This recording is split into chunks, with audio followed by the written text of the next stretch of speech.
یعنی یہ نہ 3 میں نہ 13 میں، اصل میں شروع سے سونے کا چمچ منہ میں لے کر پیدا ہوا نا، تو اس کو بیچارے کو یہ عادت ہی نہیں ہے شکست کی. ہر چیز اس کو گھر میں پلیٹ میں رکھ کے ملی ہے، لیڈرشپ بھی پلیٹ میں رکھ کے ملی ہے. چھوٹا سا تھا، اس کو انہوں نے کہہ دیا جی کہ آپ کی والدہ لکھ کر گئی ہیں کوئی لیٹر، اس میں اب آپ لیڈر ہیں ہمارے. سب نے کہا یہ ٹھیک ہے یہی ہمارا لیڈر ہے، کسی نے بات ہی نہیں کی تو وہ لیڈر بن گیا. تو اس کو کیونکہ ہر چیز سونے کا چمچ ملا ہوا ہے، پلیٹ میں رکھ کے ہر چیز ملتی ہے، تو جب اس سے کوئی چیز نہ ملے نا تو اس کا مجھے لگتا ہے ذہنی توازن تھوڑا سا بگڑ جاتا ہے. اب وہ بگڑا ہوا بچہ جو ہے وہ یہ کہہ رہا ہے کہ ٹک ٹاک ٹک ٹاک. تو بلاول صاحب ایک ٹک ٹاک میں آپ کو سناتا ہوں، غور کیجئے گا. ٹک ٹاک، جوتے پالش کرنے کا ٹائم ہو گیا. ٹک ٹاک، اب آپ کا دوبارہ جوتے پالش کرنے کا ٹائم ہو گیا. ٹک ٹاک، اب آپ کا پھر سے جوتے پالش کرنے کا ٹائم ہو گیا. آپ یہی کریں گے اور آپ کچھ نہیں کریں گے، اور آپ اس حکومت کو وہاں تک سپورٹ کریں گے جہاں تک کہ آپ کو ملٹری اسٹیبلشمنٹ کہے گی. کیونکہ آپ کے جو والد ہیں جو آپ سے بڑے انقلابی بنے پھرتے ہیں، وہ یہ کہہ چکے اپنے منہ سے کہ میں اسٹیبلشمنٹ کے ہاتھ مضبوط کروں گا، ہم سارے مل کر اسٹیبلشمنٹ کے ہاتھ مضبوط کریں گے. تو آپ جتنے مرضی ٹک ٹاک کریں، ہر ٹک ٹاک کے بعد آپ کو جوتا پالش کرنا پڑے گا. اور نون لیگ کا آپ ساتھ دیں گے. ابھی تک 5 بجٹ پاس ہوئے، ان 5 بجٹ میں بلاول آپ نے ووٹ دیا. مسلم لیگ نون نے جتنا ظلم کیا پاکستانیوں پہ آپ نے ووٹ دیا. ابھی تک 2 آئینی ترامیم ہوئی، ان دونوں آئینی ترامیم میں آپ نے ووٹ دیا. ابھی تک جتنا ظلم اور بربریت ہوئی اس میں آپ نے حصہ ڈالا. سندھ کے اندر آپ نے بالکل کچل کے رکھ دیا سیاسی مخالفین کو. آپ کی بہن کو الیکشن جتانے کے لیے سارے امیدوار اٹھا لیے گئے اور غائب کر دیے گئے، کسی کو ڈرا کے بٹھا لیا گیا. تو آپ بینیفیشری ہیں اس سسٹم کے. آپ نے اپنا چیئرمین سینٹ بنایا، آپ نے اپنے سینیٹرز لگوائے، آپ نے اپنے گورنرز بنائے، آپ نے 3 صوبوں میں حکومت لی، آپ نے اپنے والد گرامی کو صدر پاکستان بنایا انہی جعلی ووٹوں سے. تو ٹک ٹاک جوتے پالش، ٹک ٹاک جوتے پالش. بلاول صاحب آپ نے یہی کرنا ہے، اس کے علاوہ نہ کوئی اوقات ہے اس وقت آپ کی. ہو سکتا ہے کبھی مستقبل میں جیسے آپ کے نانا جو ہیں وہ بھی ایک ڈکٹیٹر کے ساتھ ہمیشہ اس کی بی ٹیم کے طور پہ اے ٹیم کے طور پہ رہے، اور ڈکٹیٹر کو ڈیڈی کہا کرتے تھے ذوالفقار دی بھٹو. تو ان کو اللہ نے توفیق دی، ایک وقت آیا کہ وہ اسٹیبلشمنٹ کے سامنے کھڑے ہوئے، انہوں نے آنکھوں میں آنکھیں ڈالی اور پھانسی کے پھندے پہ جھول گئے. لیکن آپ نے اور آپ کے والد نے بھٹوؤں کی سیاست دفن کر دی ہے.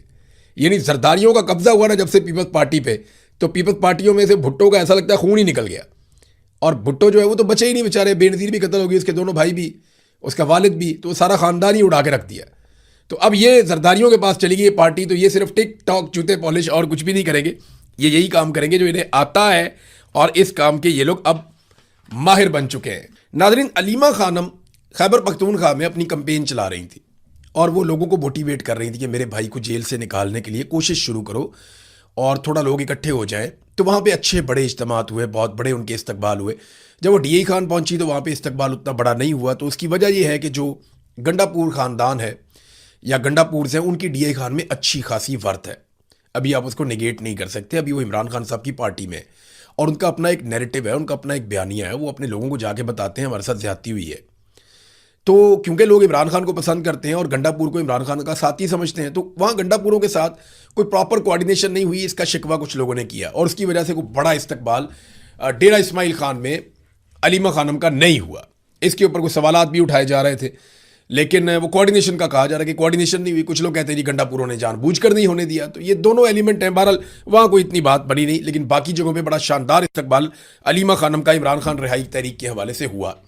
اب جیسے ہی وہ پنجاب میں داخل ہوتی ہیں میاں والی میں، تو ان کے اوپر کریک ڈاؤن شروع ہو جاتا ہے. پولیس آ گئی، پولیس والوں نے کہا جی آپ نے تو چلے جانا ہے، یہ لوگ پریشان ہو جائیں گے، ان کو اٹھا کے ہم جیلوں میں ڈالیں گے، ان کو اٹھا کے ہم گرفتار کریں گے، ان کو ہم بہت تکلیف دیں گے. تو وہ پولیس دھمکی لگا رہی تھی، ڈی ایس پی دھمکیاں لگا رہا تھا کہ جائیں واپس. اور انہوں نے زبردستی دھکیل کے، لاٹھیاں مار کے، لوگوں کو اٹھا کے گھسیٹ کے، جو بھی کر کے جتنی بروٹیلٹی وہ کر سکتے تھے یہ کر کے انہوں نے وہاں سے، ایسا لگ رہا تھا کہ کوئی دشمن ملک نے حملہ کر دیا.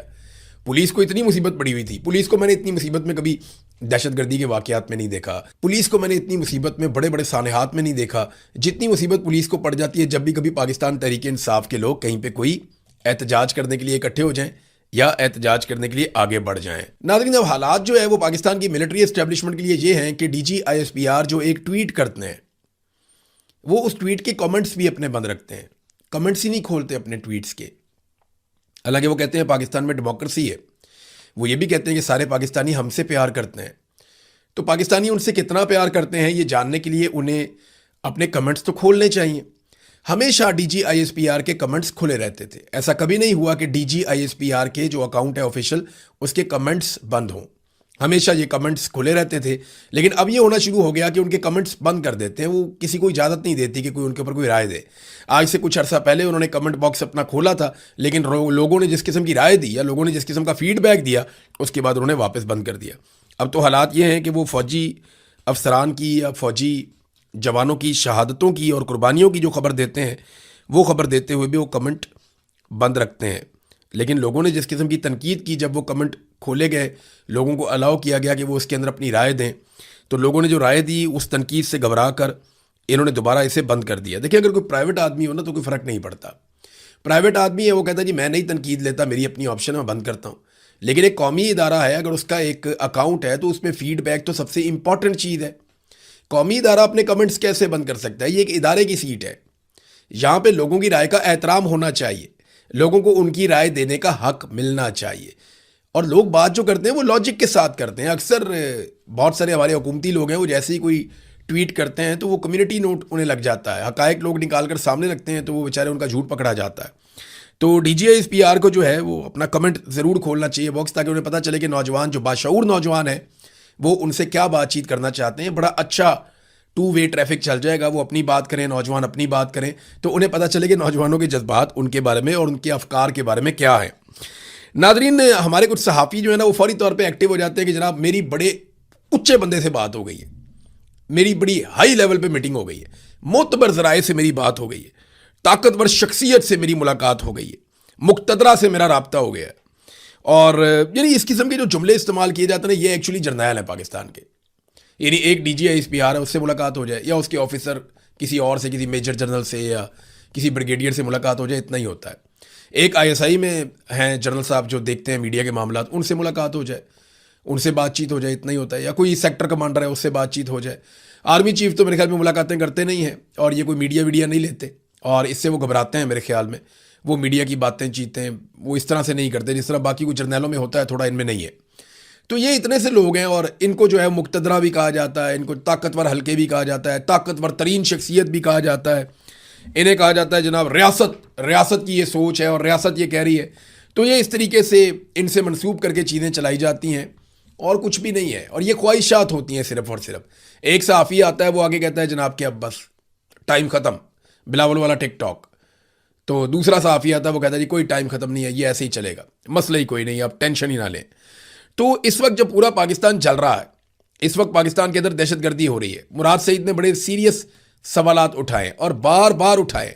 ان کے سوالات ہمارے سامنے موجود ہیں, لیکن ان سوالات کا جواب دینے کی بجائے ہم ثالثی میں لگے ہوئے ہیں کہ جناب ہم نے امریکہ کی اور صلح کروانی ہے ایران کی, ہم نے ڈونلڈ ٹرمپ کو اور نیتن یاہو کو خوش کرنا ہے. یعنی دیکھیں نا, انڈیا کی جو حکومت ہے, بھارتی حکومت بھارتی شہریوں کو خوش کرنے کے لیے کوشش کر رہی ہے, بھارتی شہریوں کی فکر کر رہی ہے. بنگلہ دیشی حکومت بنگلہ دیشیوں کی فکر کر رہی ہے. نیپال کی حکومت نیپالیوں کی فکر کر رہی ہے. اسپین کی حکومت ہسپانیوں کی فکر کر رہی ہے. تو جو بھی حکومت ہوتی ہے وہ اپنے ملک کے لوگوں کی فکر کرتی ہے. لیکن ہماری ایک عجیب حکومت ہے, ہمارے عجیب حکمران ہیں, انہیں ٹرمپ کی اور نیتن یاہو کی فکر لگی ہوئی ہے کہ جناب ان کے لیے کوئی پرابلم کریٹ نہ ہو جائے. ناظرین, جو گزشتہ دن گزرا, اس دن میں آزاد کشمیر میں امدادی سامان جانا تھا, انسانی امدادی سامان آزاد کشمیر میں جانا تھا. بڑے پیمانے پہ اس کے لیے نام لکھوائے گئے تھے. ڈاکٹرز نے بھی اپنے آپ کو والنٹیئر کیا تھا, بہت سارے پیرامیڈکس ہیں انہوں نے بھی اپنے آپ کو والنٹیئر کیا تھا, لوگوں نے اپنا سامان بھی ڈونیٹ کیا تھا, اور لوگ چاہ رہے تھے کہ ایک بڑا قافلہ جائے آزاد کشمیر, اور وہ جا کر کشمیریوں کی مرہم پٹی کرے اور ان کی ڈھارس بندھائے, ان کے ساتھ اظہار یکجہتی کرے, اور جو ایک قومی سانحہ پیدا ہو گیا ہے اس کو ختم کرنے میں اپنا رول پلے کرے. لیکن لوگوں کو نہیں جانے دیا گیا. اس وقت دنیا میں 2 ایسی جگہ ہیں جہاں پہ انسانوں کا قتل ہوا اور انسانی امداد وہاں پہ روکی گئی. ایک جگہ جو ہے وہ غزہ ہے, جہاں پہ اسرائیل نے انسانوں کا قتل عام کیا اور وہاں پہ انہوں نے انسانی امداد کو روکا ہوا ہے. اور دوسری جگہ جو ہے وہ کشمیر ہے, جہاں پہ پاکستانی فورسز نے قتل عام کیا اور وہاں پہ انسانی امداد کو روکا ہوا ہے, لوگوں کو نہیں جانے دے رہے. سینیٹر مشتاق جو جانا چاہتے تھے انہیں گرفتار کر لیا گیا, انہیں عدالت میں پیش کیا گیا. عدالت نے انشور کیا کہ وہاں پہ کوئی میڈیا والا نہ آئے, اور پھر انہیں 3 دن کے ریمانڈ پہ پولیس کے حوالے کر دیا گیا, یہ کہہ کر کہ پولیس کے اوپر انہوں نے فائرنگ کی ہے اور ان سے گاڑی اور